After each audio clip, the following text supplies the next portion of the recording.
Shewani, welcome to Masingita with Confidence, the show that celebrates life.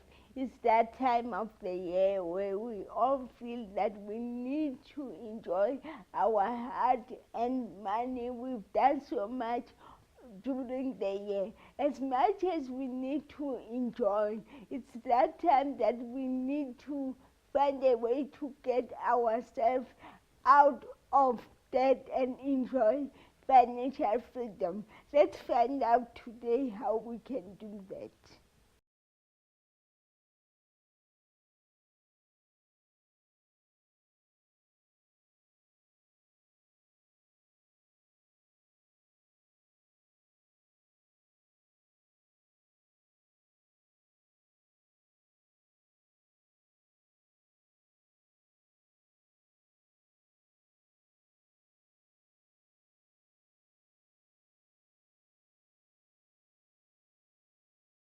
Welcome to Masingita with Confidence, the show that celebrates life. Hello, Martyn. Good day, Masingita. How are you? I'm fine. How are you? I'm okay. Hello, Thabo. Good day, Masingita. How are you doing? I'm fine. Yourself? I'm okay. Today we're talking about money.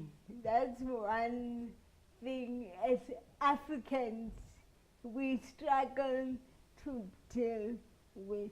Let me first ask this question, probably to you, Thabo, because Okay. I think you advised this. We live in a continent Yes. where it is said Africa is very rich, but Africans are poor. Yeah. Why is that so? It's very, very simple to dissect that, Masingita. The wealth materially does not connect to the wealth mentally. What Africa needs to do is to equip herself or itself mentally. So it means each citizen in every nation in Africa must be prepared mentally to believe in themselves, that they're a brand and they can go out there and make things happen. So we need to bring together and match the two, wealth materially and wealth mentally. That's all that is needed in Africa. Martyn, let's be honest, we come from a system that was designed to keep black people very poor. And we are now expected to know how to use money. But during the transition, we were never really taught as black people how to use money. We just come from one system, we throw into another system that says you need to know how to use money. How do we balance that? No, that's actually a very good question, and it's true. You know, in school, I think in our days, in my days, in your days, there was nothing like financial management. You know, just to help you when you start your first job or when you get some income, how to manage it. Right? So it is quite difficult, and hence the National Credit Act was enacted. Right? Okay, the National Credit Act is legislation, but us as ordinary South African citizens, we need to know basics about money, how to protect your income, how to use your disposable money. Especially now with the season we are in now, we really need to be educated. We really need to sit down, look at ourselves, look at our reality, and see now, plan properly what we're going to do. Why do we start, Thabo? I mean, we probably have families where some people are illiterate, and before I get to that, for you to understand money, is it important that you must be literate? In a way, we need to be educated financially because money is not just trading, it's also management of the funds you have, management of the resources, management of your assets, management of also your specific consumer market, know how it operates, know the trends. So it's important that, in fact, I would suggest to you, Masingita, that I believe that, for instance, in South Africa, we must, as a nation, believe that in every house, at least one individual must be an entrepreneur. But that will become a reality when you start equipping our people to believe, if I may be controversial, that nobody pays you, you pay yourself. So if it means you pay yourself, it means you must be on top of the game. Know what you're doing and make sure that you rally yourself to become a successful business person out there. Well, then, how do you begin to be financially literate? Okay. What are the basic things? The basic thing is that you must not live beyond your means, right? Your expenditure must not exceed your income. And to do that is to look at your life and your lifestyle in a reality. I'm not just talking about paying your rent, buying your groceries. Look at your daily living. Because every day, when you walk out of the door, you use money. Every day of your life. So you need to draw up, first and foremost, a proper budget. And the budget, you as the person who's the only person working in the family, example, you as the breadwinner, your budget is not a secret. It must be a family project. When you say, this is the budget, this is how much is actually coming home, and this is how much is going out for our lifestyles. Thabo, she's talking about the budget, and sometimes you find that in families, particularly in most cases, you find that the men, they feel we are the heads of the family. We don't have to disclose our income. How do we deal with that? I think culturally, we've always believed as Africans that the man goes out to hunt and the woman is at home, maybe plowing the fields. But in our time and age now, there's so much importance, the values in the family, that the father must be open with his paycheck. Because I imagine when we talk family, we're talking the whole family, the mother, the father. If there's a mother and father, if not, the mother and the children, they have to be involved. Yes. It's difficult for some people to disclose their income to their children. Okay, yeah, I understand that. But this is also now helping the new generation understand about money. You know, they must know, like in reality, when you go and work, you're going to get a salary. Right? And this is how you must spend your salary. So for the younger kids that can understand, for the teenagers, for the young adults who are still at home, they need to be part of it. They need to know, because it's learning for them as well. Yes. Wow. And I imagine that helps in saying when a child wants something and you say, I cannot afford. If they know how much you earn, how much you spend, they'll understand Exactly. better when you say, no, we cannot afford this thing. Yes. You're right, Masingita. Because in fact, on my book, Money Must Change Hands, Yes. I've got a chapter there that deals with some strategic thoughts that parents must deposit in their kids, teaching them from as young as 5 years old, preschool up to tertiary, how to manage funds. In fact, to help them to start developing funds out there, run their own business. It equips their minds that when they grow up, they know that you can, as Martyn said, you cannot spend beyond what you earn.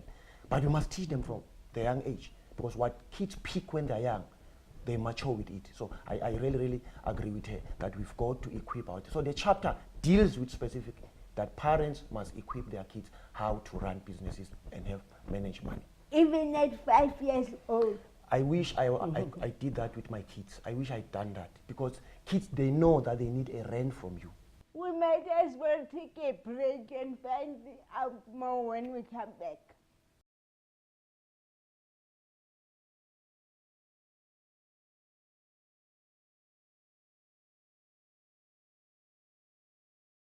Welcome back. We're still celebrating life here on Masingita with Confidence. We are talking about spending money, particularly now during the festive season. They say, Kogasiki December, boss, it's that time of the year where we want to go and spend, go to holiday, just relax, but we tend to overspend. during this time? What are some of the unhealthy habits that we tend to have during this time of festive? Okay, Masingita, you are right. Festive time, it's a time for giving, for sharing, for celebration, for, you know, it's like we work the whole year for this December period. Right? But and everybody, you are looking for something, and the credit providers as well, the shops. Yes. You know, there are sales everywhere. Yes. There are buy now, pay later, Yes. in 3 months. There's so much temptation, you know, kids' gifts. You know, life is just happening in December. Yeah. Right? And it's also the most dangerous season financially. It's because you earn the same money in December that you've earned June. But now December, look at everything that you have to do with the same salary. Some will tell you that we get a 13th check, we might as well spend. How do we deal with that? No, I've got a 13th check. I think it's like when you're running a race. You know you'll have to win at the end, but you start somewhere. So you know in December I'll get the 13th check. That means you must have a yes and no list. There are things that you'll purchase or acquire, and there are things you cannot go there. If you have that mind, when that period comes, you know it's a no-go area in those type of purchases, and then there is a list you'll have to buy. Thabo, you seem to be advocating the life without credit. How do you do that with the income that we have as Africans? We not, like I was saying, we were never taught to be financially literate, and we were never, the system didn't want us to get wealthy. How do we manage our lifestyle in such a way by December we can go on with the activities without being in debt? In debt, yeah. Basically, I would say it's critical for us to understand that as long as you budget on your paycheck, you will find yourself in a big mud.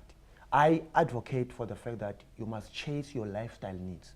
By that I mean that if you've got specific needs in life, there are things that you can go for, there are things you cannot go for. So that when the pay comes, your earnings come in, you already know that there are things that I will do. So in those instances, you've got to train yourself to buy the things you can buy at that particular time with the amount of money you have. Those you cannot go. And in this life we live in, there's this long-term thing. You buy furniture, you pay for 4 years. You buy house, 20 years. You buy a car for 4 years. I see Masingita driving a nice car, I want to drive that car. Yet there's a cheaper car that I can purchase probably in 2 installments or buy it for cash. If you are at that level, I advocate that go for that, because at the end of the day, it's you who knows what you're looking at. And that's basically what I'm saying. One of the challenges that we have with the festive season spending is that come January, the kids have to go back to school, some are starting tertiary, and there's nothing. How do we balance life in such a way that we are able to enjoy the festive season, but when that comes, there's back to school time comes, we are able to afford the things that we need to afford at that time. Okay, yeah, that's a good question, madam. See, the last salary that most of us South Africans get in December is on the 15th of December. Yeah. Then after that, your salary is again the 30th of January the next year. Yes. Right. Prioritize school uniforms and school fees first. Right. Limit your, that's a priority. Then after that, limit yourself from going to the mall. Because at the malls, every shop has got a sale. There's discounts here, there's so much things pulling you. So limit your visits to the mall. Yeah. Your normally budget that you have for every month, right? Try and stick to that. Try and buy your groceries as normal. I know Christmas time we need a bit extra because we invite family and friends. Invite family and friends to do like a bring and buy. Yeah. You know? You bring your own. Yeah. Bring your own and let's share. Yeah. Bring and share. You should call it like that. Yeah. Because some people budget, they know you do a party, they use you to budget for their own things. We don't have to spend anything. Martyn will do her party, then she spends her money and we are sorted. Yeah, exactly. So, and like I said, if you haven't planned your holiday already, it's late now. There's fun things to do wherever you are. Look for the fun things to do, right? And just be safe out there. Watch out, there's plenty scams in December, Yes, plenty fraudsters. Yes, you are right. You are so right. Let's take a break. We'll come back and find out what can we do to make sure that we manage our finances correctly.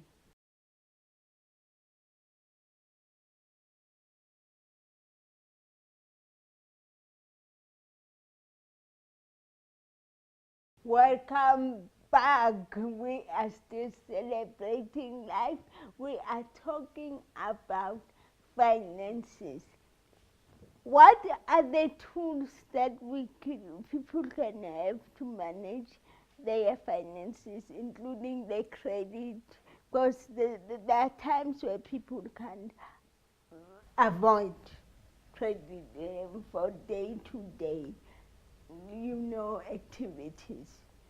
What can they do to manage and to know where they are with their credit? Okay. Every South African citizen should know their credit status. Right?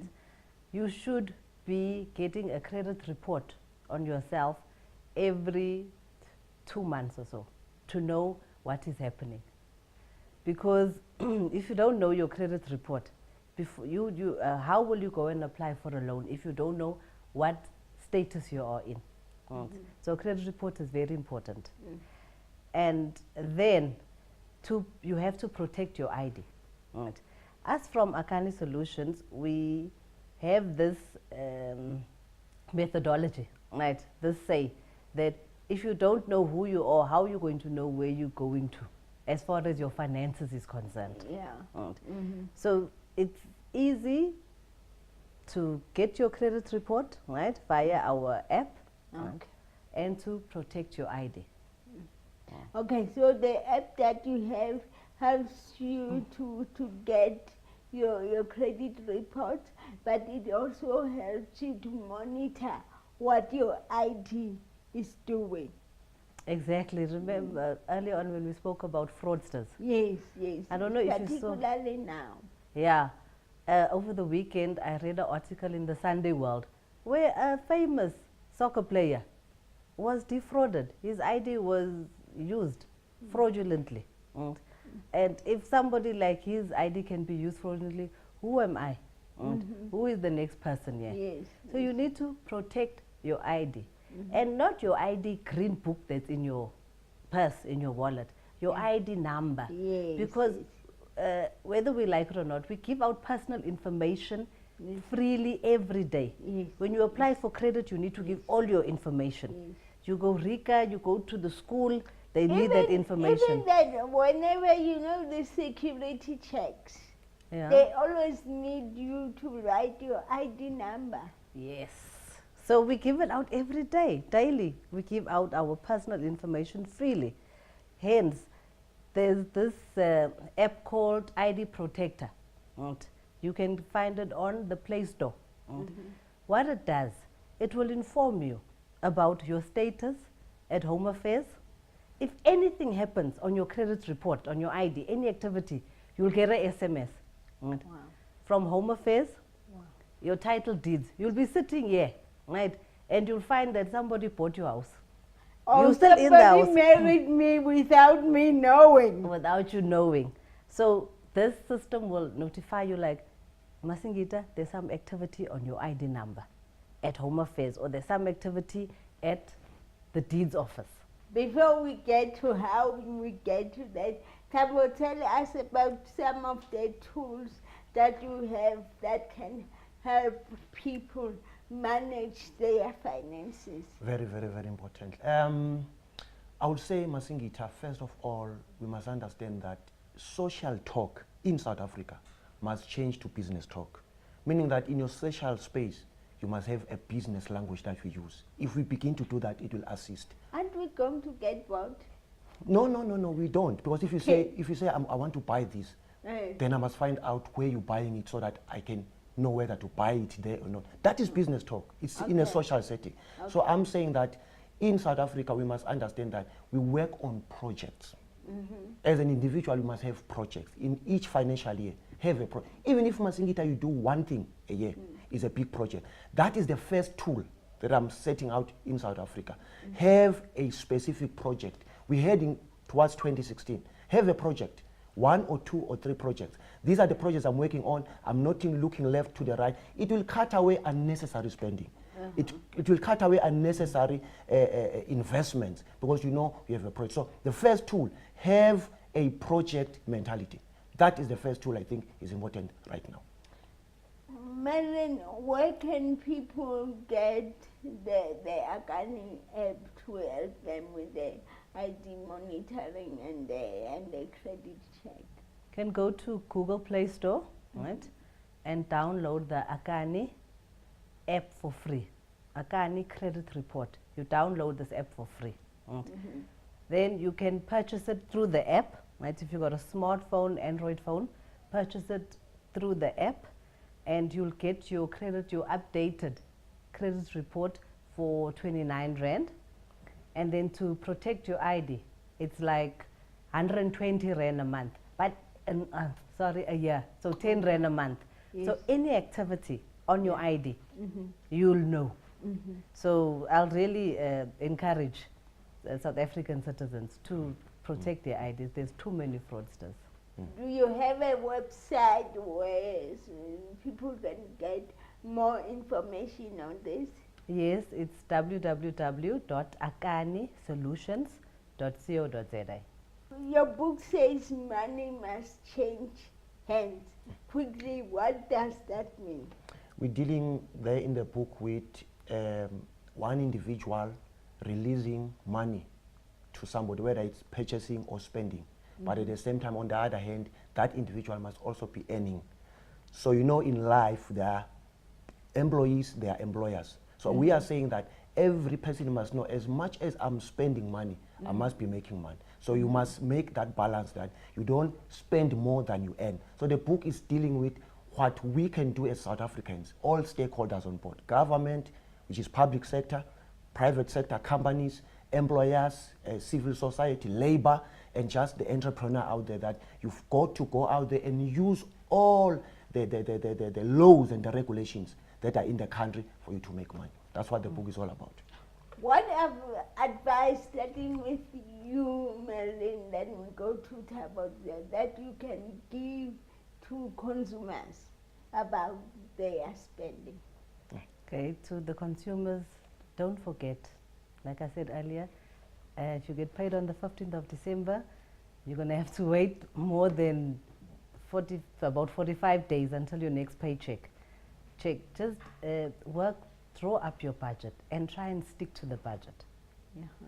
And, you know, uniforms, prioritize first, primary needs first. And then afterwards, whatever you have left, you can spend, but prioritize. Thabo? I can say, based on money must change hands, which is my baby, I'm saying that South Africans must start speaking the business language. That's the only way we can get Africa out of the economic doldrums we're in. We speak the business language. In other words, everything that you do out there must be business oriented, whatever you do. So I'm saying in the book that mothers or parents must equip their kids, give them basic financial literacy and entrepreneurship. The schools, I'm advocating the government of South Africa to set up an education curriculum where kids learners from preschool up to tertiary will have business courses that will prepare them for the marketplace. So that, Masingita, whether you are employed in a job, but you'll have a business mindset, that one day you start your own. So I'm saying that we as the South African society, we must begin to prepare ourselves for the next 20 years. 21 years is gone, we've got next 20 years to do something extraordinary. Where can we find the book? For now, the book we distributing through our email address, and then probably before What's the email, please? it's thabo.esjaypee@gmail.com. Thank you very much for coming to share your knowledge with our viewers. Thank you, Masingita. Thanks We for appreciate having that. us. Thank you so much. It is about time that we get financial freedom as Africans, because where we are in a very rich continent, but it looks like as society we are very poor. Remember, you can go to our website masingita.net, and you can go to our Facebook page and our Twitter to get some of the information. Good night, and may God bless you.